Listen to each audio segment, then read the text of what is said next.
Huyu mzee akisema mahatinye bana. Mage mei bana. Nakufa kabisa. Akasema kweli gemei bana. Nataka tuseme leo amejaa renge. Unajua kwa sababu unasema renge. Yaani amejaa renge. Nataka niache kabisa hii maombi imenibadilisha.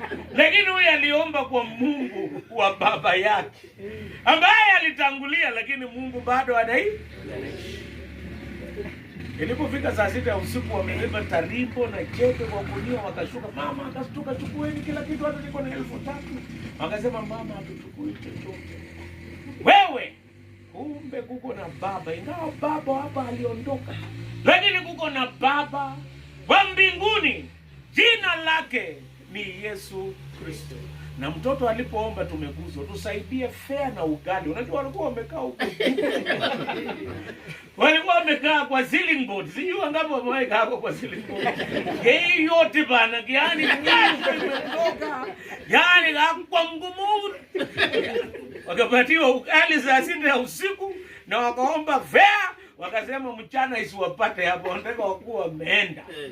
Nataka niwaambie leo tumesomewa Zaburi ya 50.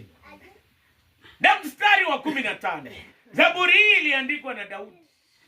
Daudi ambaye pia baba yake alikuwa ameondoka, alikuwa anaitwa Jesse. Na nyanya yake alitoka kule Moab, mama aliyekuwa akiitwa Ruth. Nataka nikuambie, Daudi anaandika na akasema, utaniita wakati wa mateso, nami nitakuokoa na utanitukuza mimi. Leo nasema mtapitia changamoto, wakati mwingine mtasumbuka, lakini nataka nikwambie kuko na mtu mmoja wakati ulipokuwa ukisumbuka dunia, kwa sababu tunaishi kwa dunia ya tabu. Hatusumbuki kwa sababu baba ameondoka, tunaishi kwa dunia ya tabu. Lakini kitambo there was somebody that you could call at any time. Hata kama angekupa fedha, maneno yake ingetosha. Hata mimi nilikuwa naendaga Kapsokoni every 2 weeks, haingepita. Hata kama sina ningeenda tu kuona baba. Amejaa baba. Yani niongee naye. Na mimi ningemuita wakati wote, hata kama kitu haingewezekana. Baba angeniambia atafanya. Baba hakuna mwingine kama yeye.